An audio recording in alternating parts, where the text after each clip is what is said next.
Vices, crimes, and the pursuit of happiness. That's what we're going to be talking about with Miss Doni the Don, who has a special announcement to make. Let's get into it.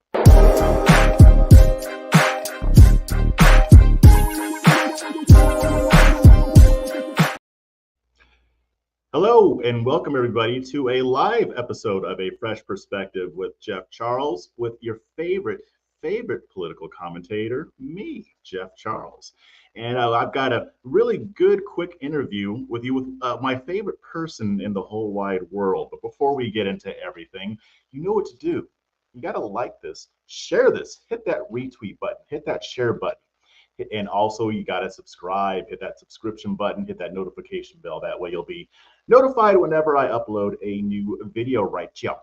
So, there's a lot of stuff in the news lately, and lots of different conversations going on. And I figured that this would be a topic that everybody should be thinking about, because this is something that we don't really think about. There's a lot related to this that we just take for granted, that we don't even bother to question, but we should.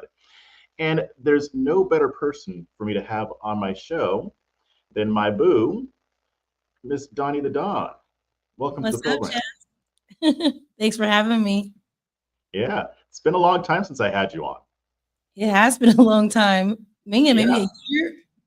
Yeah, and that video doesn't exist anymore. And you know why? It wasn't me. Yeah, right. Uh-huh. So before we get into everything in the project that you've been working on so hard, why don't you tell everybody a little bit about yourself? Well, I'm just a regular human being out there trying to take on tyranny one local government at a time. But I'm a director for multiple groups for rural Americans and for small farmers. Also, I have a platform myself. It's supposed to be educational, exposing stuff and getting people to go out and actually start doing things. It's called libertyorelse.com. And that's my platform, Liberty or Else. Great. Now, obviously, you and I have been traveling all across the South, talking to different people, getting involved in different causes, fighting for people's rights and all of that good stuff. And at some point, you got prompted to work on this project that's going to be coming out soon. So why don't you walk us through what that is really quick? Yeah, so the project is Vices, Crimes, and the Pursuit of Happiness. And what it really inspired me to do it is I see a lot of commentary, I see books out there, but I see a lot of propaganda. I see a lot of give me money, grifting, saying the same things we've seen before. I don't see a call of action. I don't really see the solution. So I'm like, after just, look, the guy in Jose out in Arkansas, what's going on with him? And it's like almost hard. It's really hard to get people to care about what's going on with someone else when someone's a victim of the state. So I'm thinking, okay, what can I do that's educational that people can get their hands on, who can have a visual or audio, and we can start using in our communities. So I did a pamphlet. It's highly inspired by Lysander Spooner, and it's vices. It distinguishes the difference between vices and crimes. And we highlight something that's really important, the Ninth Amendment. No one really talks about the Ninth Amendment, hardly ever. When it does come up, they act like it's invalid or it's not in a constitutional argument. Like, how can it not be a constitutional argument when it's literally the Ninth Amendment in the Bill of Rights in the Constitution? So I feel like people really need something else, something new. I think Lysander Spooner's work needs to come back to life today to America because it's still very relevant. And so I think he breaks things down very simple to where you can understand it. Like a vice is something where you harm yourself or your own property. And a crime is when you harm someone else or their property. And I don't think the government should be punishing people for a vice and calling it a crime when that's not the case. Like, come on, that's basic grammar right there. Mm-hmm. So and I want to dig more into that, but I did have a question that just popped into my head. The pamphlet is titled Vices, Crimes, and the Pursuit of Happiness. Now, in my head, I always want to say vices, crime, and punishment, partly because of the book Crime and Punishment. But usually when you think about vice and you think about crime, you think about punishment because there's punishment for both in our society. Why did you change that last part or add the part the pursuit of happiness. What does vices and crimes and the difference between those have to do with pursuing happiness? So with advice, people have their own lane. They wanted to get a goal, and that's a part of pursuing your happiness. You may get it wrong along the way, but should you be considered a criminal for it? No. And also, we have life, liberty, property, pursuit of happiness. Pursuit of happiness, in my opinion, that falls under the Ninth Amendment when we dig into that. And so when you were I was telling you, like, I can't think of what to title it. And I was trying to, play around with it, but we were just driving, listening to some Alex Cross. And I was like, hey, pause it. Pause this real quick. Yo, vices, crimes, and the pursuit of happiness. What do you think about that? And so Yeah.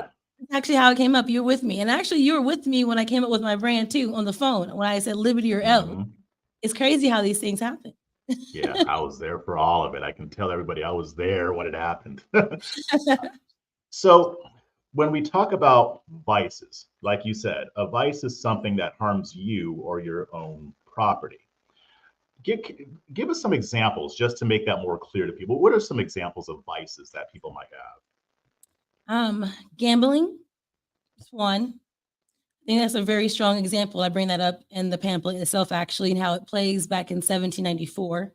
I will say, whatever you consume, if you're consuming any kind of drugs or plants or anything of that nature.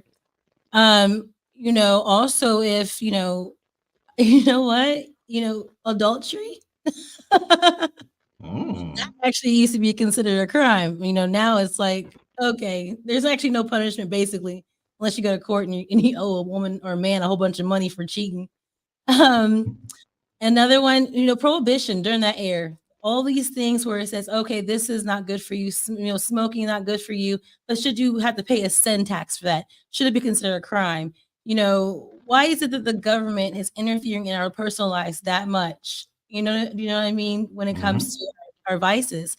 And vices also, I don't really necessarily consider cockfighting as a vice in a sense, but it was once considered a vice, but not for the animals themselves, competing against each other, but for the fact that gambling was included in there. Hmm. So it's a lot of kind of different vices. You can talk to public intoxication, but my thing is, we talked about this on Larry Sharp yesterday. There's a little difference between public intoxication and getting behind a wheel and you're drunk and you could harm other people for your actions. Hmm. So, and that's that gray area right there we talked about on Larry Sharp show.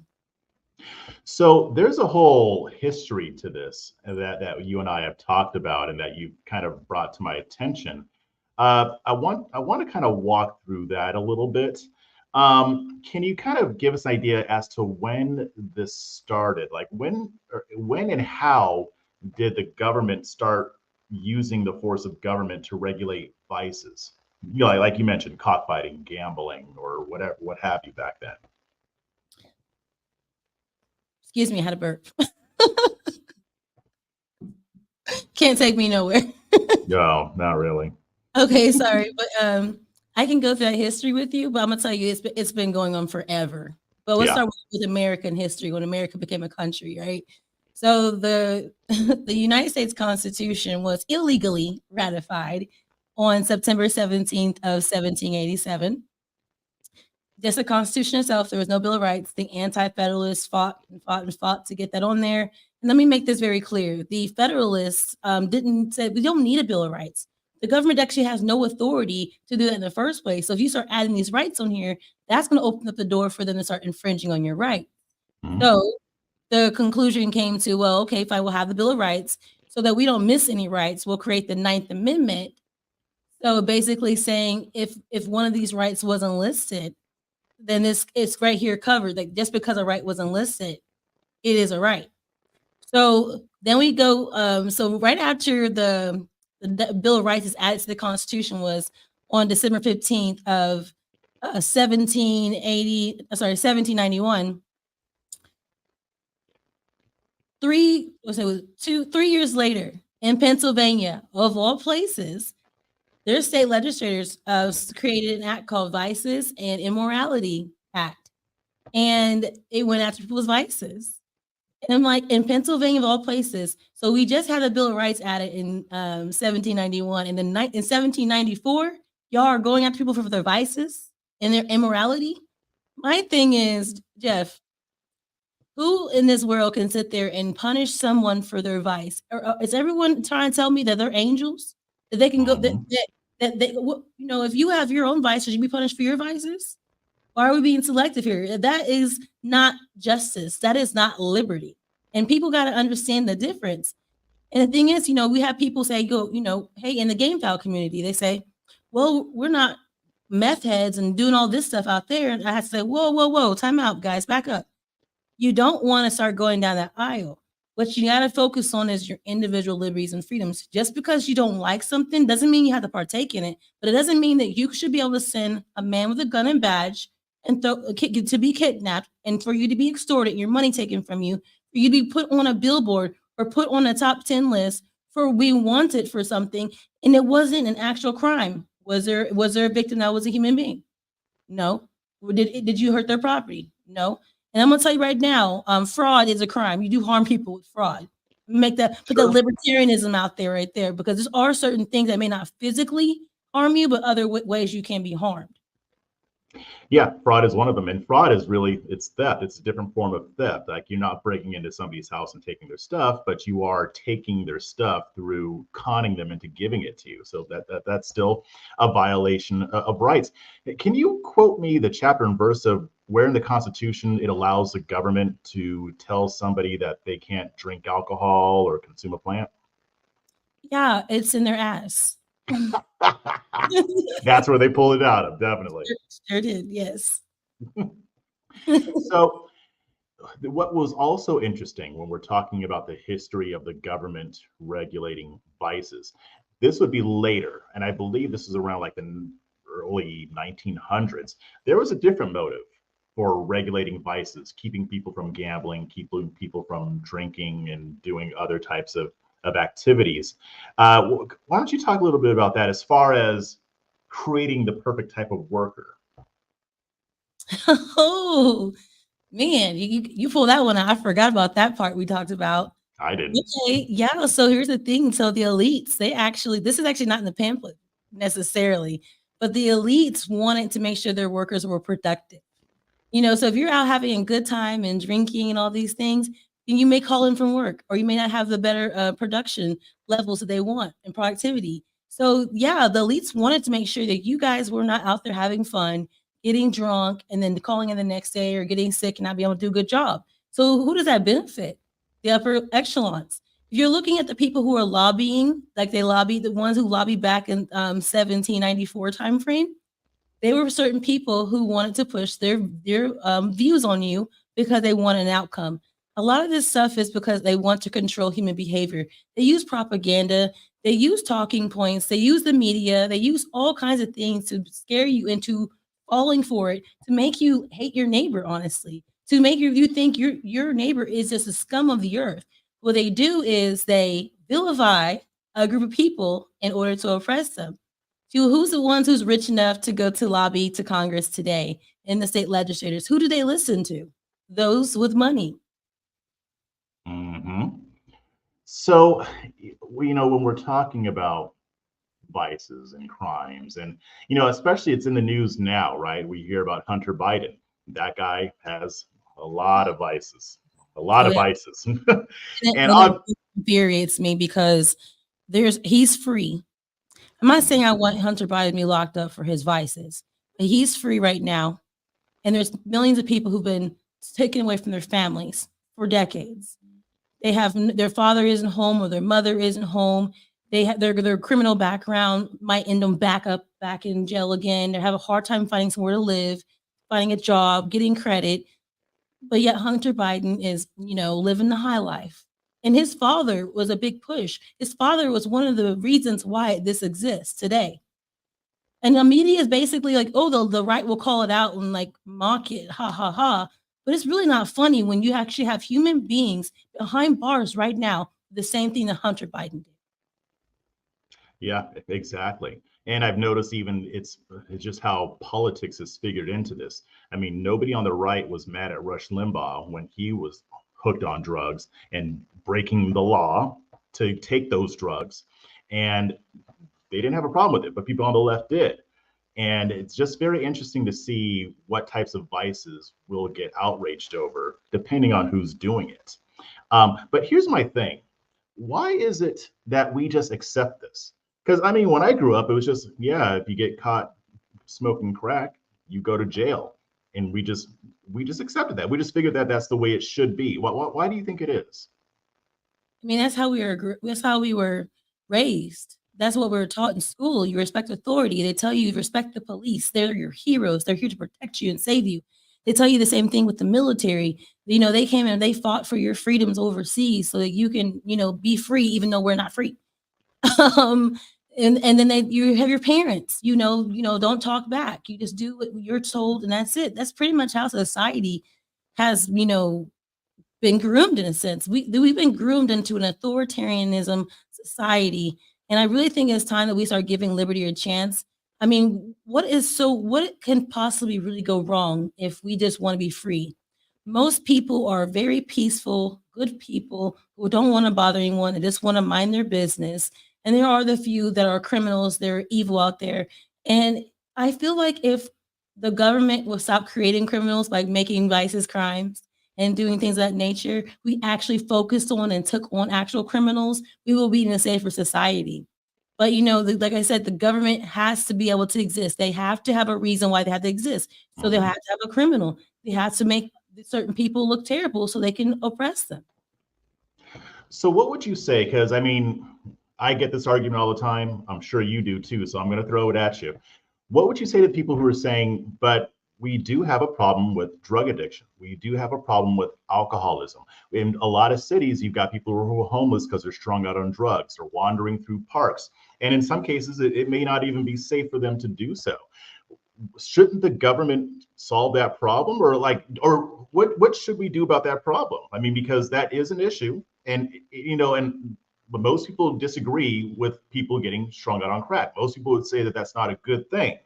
So if the government isn't doing something about it, whether the throwing people in cages or not, then what how do we fix that problem? The first problem with that question is asking what is the government going to do for us? That's the first problem. We've looked over 200 years. Look how well the government does at solving any of these problems. They Mhm. don't solve any of them. And so what it comes down to, I'm gonna tell you all something. When I was traveling for a bit, I took Greyhound a lot, and there's a lot of people like how he's describing out there. It's really sad to see a woman screaming to herself, thinking she's talking to someone because she's strung out on something, and then she sounds violent. That is scary, and then that's in every pretty much almost every Greyhound area. You see people like that, people stealing from people and stuff. Because it's one issue that they say, well, if they get on drugs, they're going to start committing other crimes. I know we'll get to that in a second. Mhm. The solution is the community. It's your family members. It's us looking out for each other. I was telling Larry Sharp yesterday. I've been to quite a few bars and I've seen where people would get belligerently drunk and they would try to get their keys and get in a car. Instead of calling the cops, the bar folks, the waitresses, they said, "We're giving you an Uber and you can come back tomorrow and get your car when you're sober. And make sure you tip your Uber the next morning when you get up." So that is a solution without having to call the police. Back in the day, the police actually used to drive drunk people home. What happened to that? Mhm. So, are you suggesting that if there's a societal problem, that maybe we, the community, should take care of it and not the government? That's absolutely what I'm saying because if you think about That's it, insane. That's crazy. but what is the government? It's other human beings. We're all human beings. Like, this the government is not some kind of super entity that can solve everything. And I feel like as us as human beings, we can solve this ourselves. This is not I'm not advocating for prostitution or, the really dangerous drug use or anything like that. What I'm advocating for is to give people a chance. Have your individual liberty and freedom. It doesn't solve any problems if you're kidnapping them and throwing them in cages and taking the rest of their life from them. They can have that pursuit of happiness once that happens to them. So my thing is, as human beings, and there's a lot of Christians out there still, right? Mhm. I don't see Jesus saying, "Hey, throw that person in a dungeon." He didn't go to the government when they were going to stone that woman for committing adultery. He didn't go run to the government and say, "Hey, you solve this problem." He said, "Sin no more." Ye- Those who without sin cast the first stone. Those people can't. Those people couldn't throw the stone. And a whole bunch of y'all watching and listening, people out there in this world today can't throw the first stone. So why are y'all throwing stones? I think this speaks to a larger reality that goes even outside of vices and crimes. We have gotten to a point in our society where we, the people, as a people, and especially Christians, as a church, where we have abdicated our responsibility and outsourced that to the government. There is no issue that highlights that more than the vices issue. We think if somebody's addicted to drugs, throw them in jail. Let the government do it. Or maybe if you don't want them thrown into a cage, well, the government should force them to go to rehab. Well, aren't we losing something when we do that? Because we talk about liberty. Having a free society means having a responsible society where we do take that responsibility for our fellow man. If somebody's faded drunk at the bar and he wants to drive, it should be up to us to come around him and say, no, dude, you're blasted. I'll give you a ride home and I will come over and pick you up in the morning to come get your car, or we'll get you an Uber. Like that's how society, I mean, at least when it was less authoritarian, used to be. We used to take that on as our responsibility. I need to help my brother, I need to help my sister, my neighbor, or whatever. We do it. And honestly, when it comes to getting people off of drugs or prostitution or what have you, I trust a good Christian ministry to be far more effective at that than the government does. Yet we have lost our humanity, a big chunk of our humanity, and outsource that to the government because we just don't want to be bothered.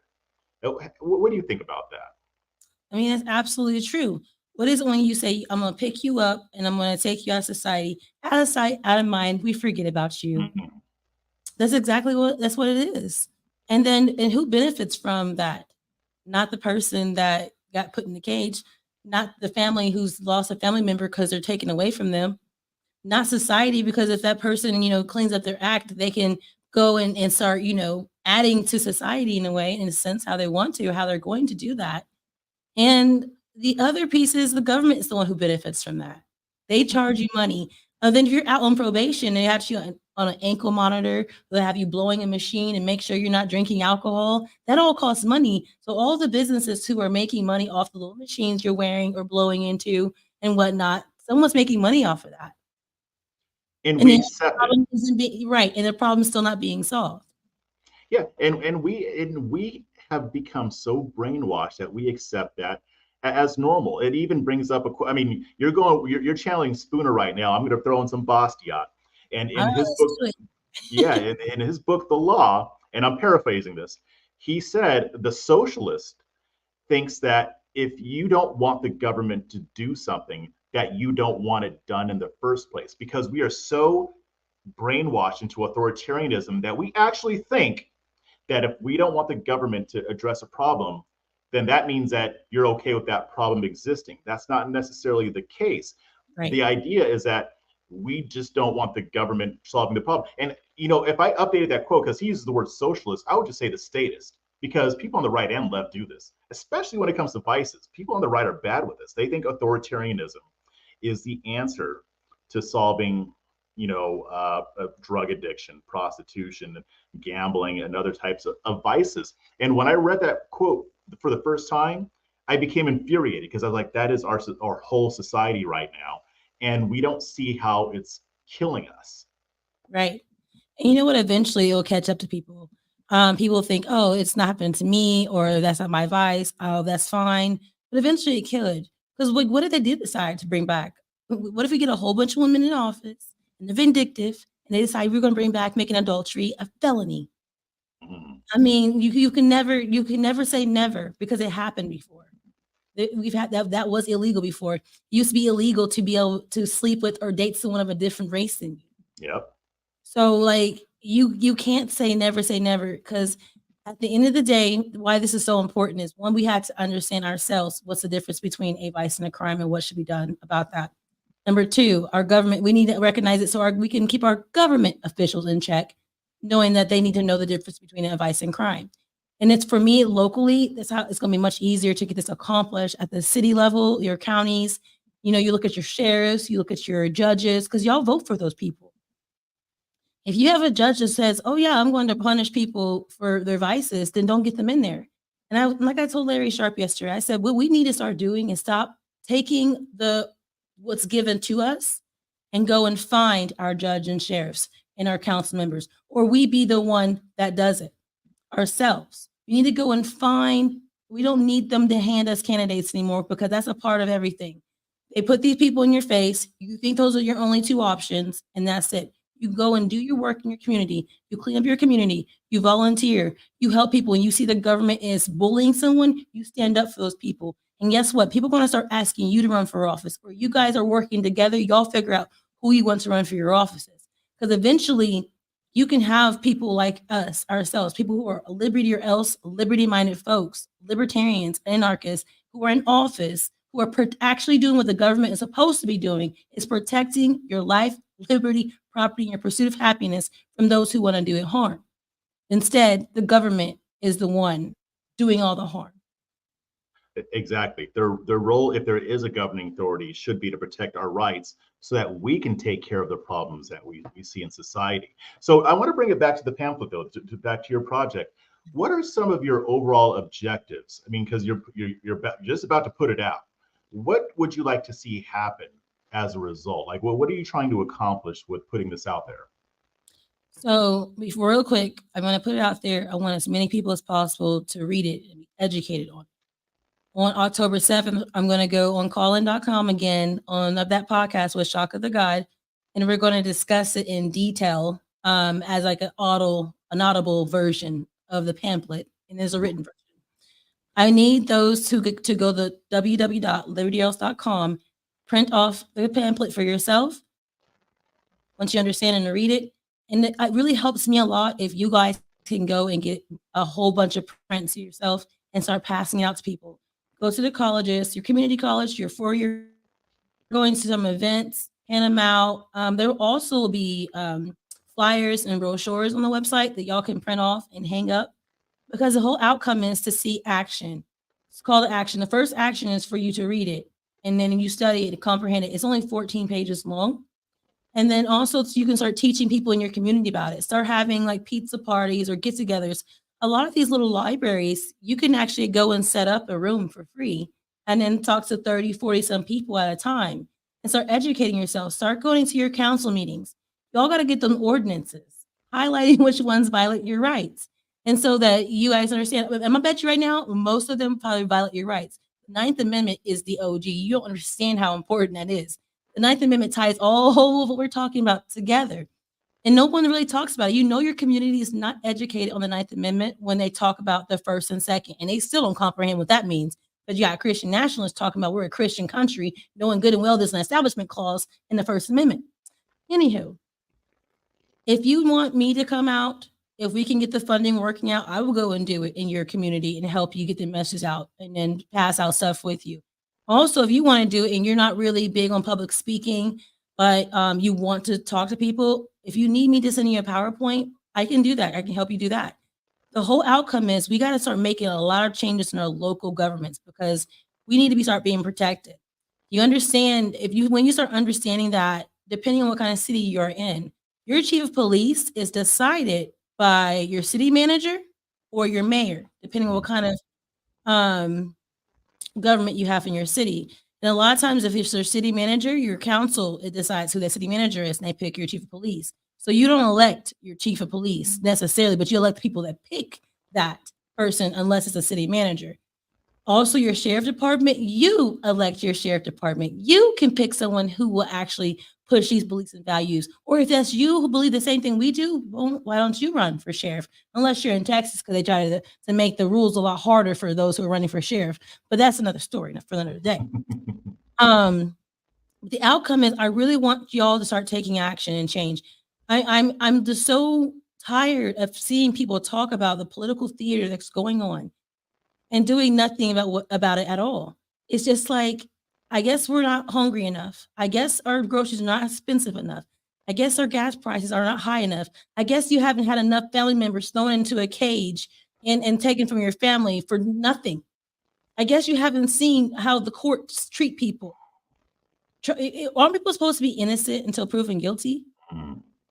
So it's about time we start really. If you people talk, I want my government to change. You're not going to change anything until you change yourself first. I had to change myself first. I had to educate myself, and then you may go find old videos of me being a part of some. I'm gonna call it cult. Okay, The being a red part hat of. cult. Yeah, I had to grow up. I had to change. I had to. I've learned so much in the last few years. It's like I feel like I have like 5 degrees or something. That's worth something. My thing is, how do you know what you're fighting for if you don't know what you're fighting for? Mm, mm. And you know, and what excites me about this, and even when you first started working on it, is that the objective is to spark local grassroots action. And I love what you just said because you didn't say, you know, I want them to take this to Congress and try to get on the Senate floor and tell it to the senators. No, no, no, no. Do it in your local communities. The federal government's not going to be on board with this anytime soon. And even if they were, it's really up to local governments to deal with this. So yeah, get rooms at your local libraries that you can get for free. I mean, there are plenty of different ways, but what what we what we've been trying to do, you know, as a couple and even, you know, on our own too, is been trying to get people to see how important it is to focus on your local communities. You can influence that. You might not be able to influence Congress. To a lesser degree, maybe you could do something maybe at the state level, but you definitely can do something at your local community. You have family members, you have friends, you have acquaintances, you have coworkers, you have all these people that you have access to. You don't need to have an online platform with hundreds of thousands of people. That's nice if you have it, great. And if you want to get that, that's fine. But the true change is going to start at the local level. That's what I really like about this pamphlet because it's not just about vices, crimes, and the pursuit of happiness. This is, I don't know what the word I want to use, but this is basically being something like a vehicle used to convey the overall idea that we need to be free from authoritarianism. We need to take back our liberty. And yes, we need to take back our responsibility to Yep. deal with these problems on our own. Because you're not saying, you know, vices are good things. You don't say that these are great things that you support. You're saying these are also problems, but that we're focusing on the wrong solution, which is the government to solve it. So to me, I think that this could really start catching fire as more people get educated, as more people become aware of it. And I think I'm already proud of it. I'm already proud of what you're doing. But I think you're going to start to see when more people are getting on board with this. When you have other content creators who are like, yeah, we this is what we need. This could really end up sparking something over the longer term. But I'm done filibustering. We are running out of time. Do you have, first off, give any final thoughts that you have and also let people know where they can find you? So this is just volume one, by the way. So next one is going to be, It's like Kill you Bill, the volumes. know. Yeah, exactly. So number two is going to be the war on drugs. And then Ooh, number three is going to be animals are not humans. And we need to have that conversation about veganism and what's going on, what's really going on. okay, okay. And where can people Oh, find all your stuff? oh, my bad, you guys. You can find me on a lot of the social media platforms as Donnie the Don. On Twitter is underscore because there's some account there that is still there that never used it. But you can find me on Facebook as Donnie for Liberty on my regular profile, but that's mainly my game file, folks. I don't really use it for much else besides that. And then libertyorelse.com. It's basically the hub right there. Go to libertyorelse.com. And it's very simple, liberty or else. And honestly, I'm going to tell y'all real quick about liberty or else. I love Lysander Spooner. I really like and love Patrick Henry as well. He used to give me liberty or give me death. I was thinking, I like that. I like what he said, but I ain't trying to die. You know what I'm saying? I mean, I need some like a little what's the word? Suspense. like, or else. And then when people say, or else what? Why you want to find out? Like, but yeah, that's where you can find me, libertyorelse.com.